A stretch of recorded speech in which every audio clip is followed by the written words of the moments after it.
السلام عليكم. ان شاء الله النهارده هنتكلم مع بعض عن مكونات الشبكه بتاعت الكاميرات الاي بي. تمام، وازاي بنوصلها مع بعض وازاي نشغل السيستم كامل. طيب في الفيديوهات اللي فاتت، طبعا لو ما شفتش الفيديوهات اللي فاتت ترجع شوفها، هتلاقي طبعا عندنا الفيديوهات بتاع الفرق بين كاميرات الاي بي والاتش دي، والفرق بين الان في ار والدي في ار، وشويه تعريفات كده بالكاميرات وانواع العدسات والفرق بين العدسات وازاي اختار الكاميرا بتاعتي والحاجات دي. طيب هنبدا مع بعض النهارده كده بمكونات الكاميرات بتاع الشبكه بتاعتي او السيستم بتاع كاميرات الاي.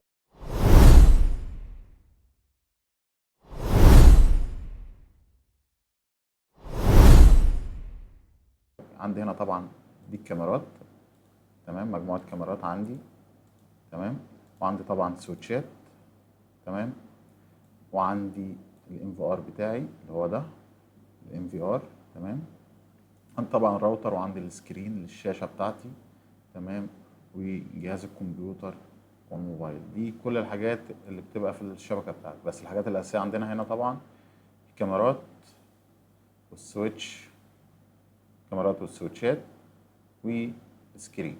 ممكن نستغنى عن الراوتر وجهاز الكمبيوتر لو احنا مش عايزين نشوف الكاميرات على النت. طيب انا عندي هنا سويتشين، تمام، ده سويتش وده سويتش، وعندي هنا 6 كاميرات.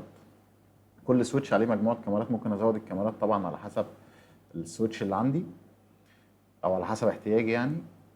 انا عندي هنا الكاميرات، عندي كاميرا 1 2 3 كلهم متوصلين على نفس السويتش، تمام، والسويتش التاني والسويتش ده متوصل على سويتش تاني، والسويتش التاني ده متوصل عليه مجموعة كاميرات تانية، تمام.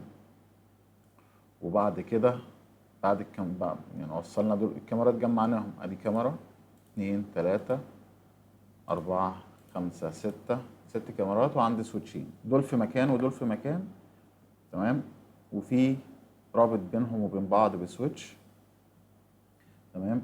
ممكن ازود عدد الكاميرات اللي عندي زي ما انا عايز على حسب السويتش، تمام. وبعد كده باخد الكابلات الكاميرات دي كلها، تمام.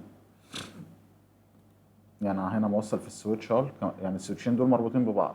ممكن اوصل عندي على الراوتر زي ما انا موصل كده، تمام، احنا شايفين.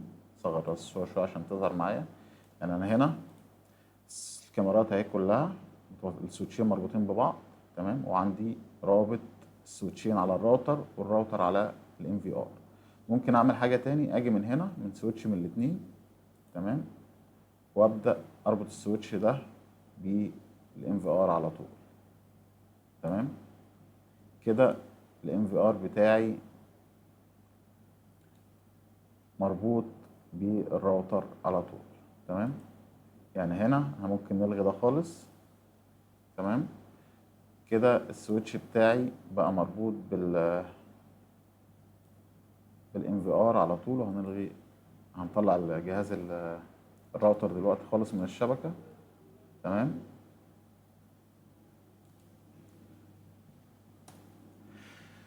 دلوقتي انا عندي الكاميرات هنا، السويتشين دول هنربطهم ببعض تاني،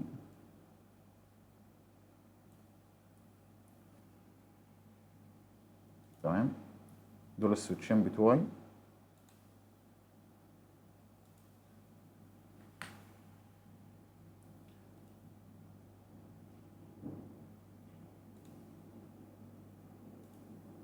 يعني السويتش ده هربطه بالسويتش ده كده. كده الكاميرات دي كلها شايفه بعضها متوصله على الام في ار، والام في ار طبعا متوصل على الشاشه، تمام. طبعا عندنا كل كاميرا من دول لازم يبقى لها اي بي. يعني الكاميرا دي مثلا، تمام، هنفترض ان احنا عندنا الايباد بتاعتنا، يعني دول ال6 كاميرات، فطبعا الكاميرات دي مش زي الكاميرات الاي بي، مش زي الاتش دي بيتوصل وبتشغل على طول، تمام. اول حاجه هنعملها هنيجي على الكاميرا دي ونديها اي بي، وليكن واحد مثلا، نكتب بالانجليزي عشان الجهاز بيكتب عربي، تمام، 192.168.1.100 مثلا. هنيجي على الكاميرا التانية، تمام، ونديها اي بي 192.168.1.101، طيب هنيجي على الكاميرا التالتة ونديها برضو اي بي 192.168 68.1.102. تمام كده دول الايباد بتاعتنا. طيب دول برضه هنديهم ايباد في نفس الرينج بتاعنا 192.168.1. لكن اخر حاجة عندنا 102 هيبقى 103. طيب انا لو جيت هنا على الكاميرا دي واديتها اي بي 172.168.1.200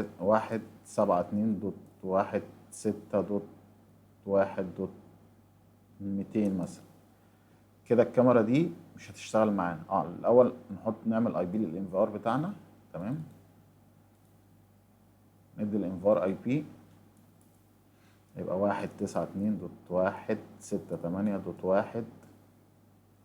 192.168.200.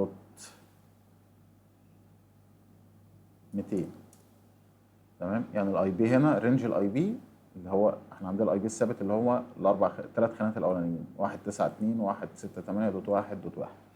حلو الكلام. كل الكاميرات اللي في نفس الرينج ده هتشتغل معانا. حلو الكلام. مثلا احنا عندنا في كاميرا لسه ما اديناش اي بي. تمام ندي دي اي بي 192.168.1.104. تمام عندنا كده كام كاميرا هيشتغلوا؟ عندنا ادي 1 2 3 4 5 كاميرات اللي هو الاي بي ده.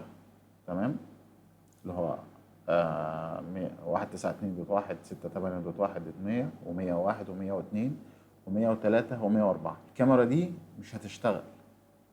تمام لان الانفار عندي هنا الاي بي بتاعه 192.168.1.200.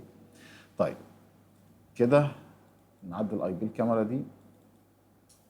تمام ونكتبه 192.168.1.104.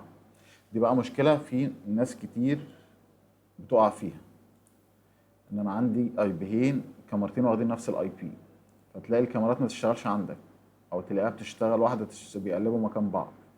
فدي اهم نقطة في توزيع الاي بيات، لازم كل الكاميرات بتاعتك الاي بي ما يكونش متكرر. وطبعا كل براند ليه التولز بتاعته ان انت بتغير بقى الاي بيات او من على البراوزر بتاع الكاميرا.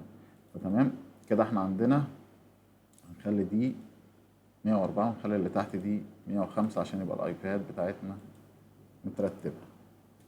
تمام فكده احنا عندنا الكاميرات دي وصل على السويتش هنا، والسويتش ده واصل للسويتش ده، واصل على الثلاث كاميرات.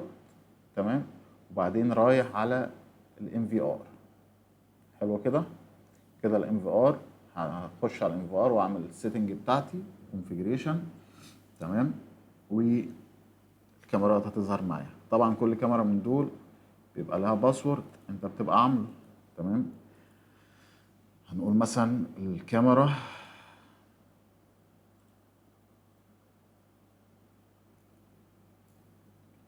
الكاميرا دي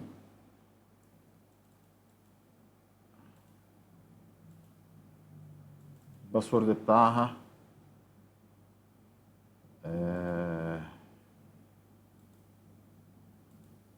نغير بس لون الخط.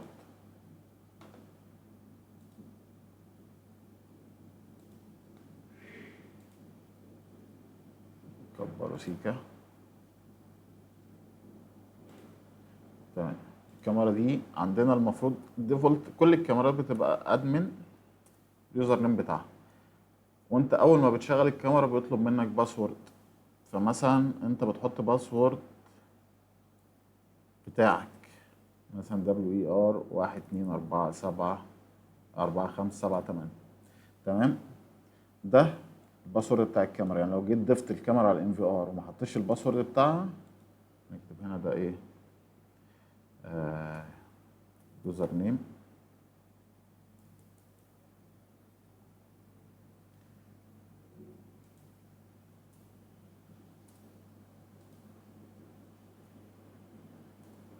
طيب نكتب هنا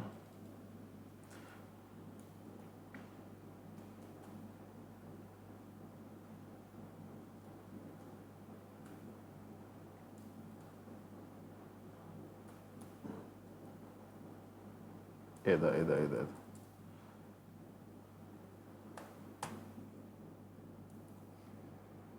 يوزر نيم ادمن. حلو الكلام.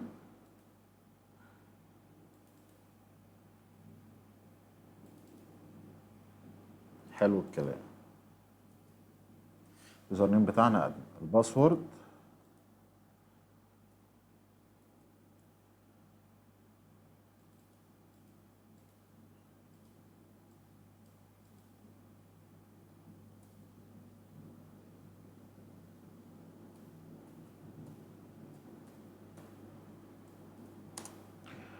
اللي هو اللي احنا كتبناه ده.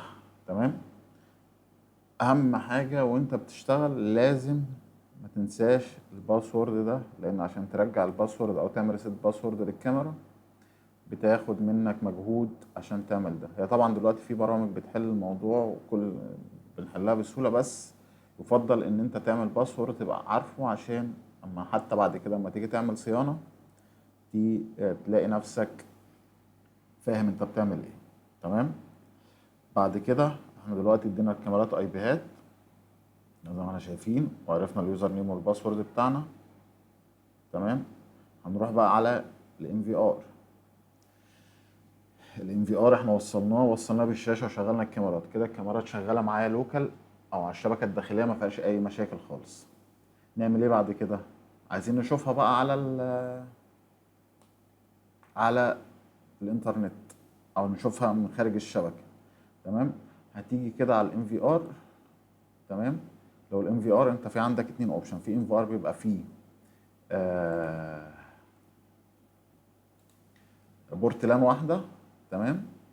وفي ام في ار تاني بيبقى فيه آه بورتين لان. لو الام في ار عندك فيه اتنين بورت لان، بتاخد كابل من الام في ار كده بتوديه على الراوتر. تمام. يعني كده في كابلين داخلين في الام في ار. حلو الكلام. او لو الام في ار عندك ما فيهوش غير بورت لان واحده، تمام، بتعمل ايه؟ بتاخد كابل من الراوتر كده، من هنا اهو، كابل من الراوتر كده، وتروح على السويتش. النقطه دي مهمه جدا. انت لو عندك الام في ار بتاعك فيه بورت لان واحده اللي موصل عليها الكاميرات اللي جايه من السويتشات، تمام، فهتاخد كابل نت من الراوتر لاي سويتش، اقرب سويتش للراوتر، وبعد كده تاخد كابل تاني كده. انا كل الكاميرات واصله على الراوتر، وبعدين تاخد كابل تاني من الراوتر كده، تمام، توديه على الام في ار. فكده انت عندك الكاميرات كلها السويتشات واصله على الراوتر، ومن الراوتر على الام في ار. كده الكاميرات واصله معاك على النت. تمام. بتيجي طبعا على اي بي سي عندك في جوه الشبكه، وبتكتب الاي بي بتاع الام في ار اللي هو ده. تمام. بيفتح معاك على الويب براوزر جوه الشبكه. طيب عشان تشغله على الموبايل بقى، تخش على اعدادات الجهاز، وده هنعملها في الحلقه العمل ان شاء الله. وبتضيف الجهاز على الموبايل عن طريق الابلكيشن دي، برضو هنعملها مع بعض. بس دي كانت معلومه سريعه كده، او شرح سريع لشبكه الكاميرات الاي بي بتبقى متكونه من ايه. تمام. وازاي بنوصلها. مراجعه سريعه. عندنا الكاميرات بنجمعها كلها على سويتش. لو عندنا كاميرات كلها مش في مكان واحد، بنحط اكتر من سويتش ونجمع عليه الكاميرات. كل سويتش عليه الكاميرات القريبه منه، وبنربط السويتشات ببعضيها، وبعدين بناخدها على الام في ار. تمام. ومن الام في كده بناخد الكاميرات كلها على الام في ار. ولو الام في ار عندك عايز تربطه بالنت، بتاخد كابل من الام في ار للسويتشات او العكس. وده كان شرح سريع لشبكة كاميرات الاي بي. وان شاء الله الفيديو الجاي هنشرح مع بعض ازاي مش ننفذ الكلام ده عملي، ونشغل الكاميرات بتاعتنا ونربطها بالنت. ولو وصلت بالفيديو معانا لحد هنا، ما تنساش تعمل اشتراك في القناة، ودوس لايك، واعمل شير يمكن غيرك يستفاد بالفيديو. ما تنساش تدعمنا بكومنت، ولو عندك اي سؤال ممكن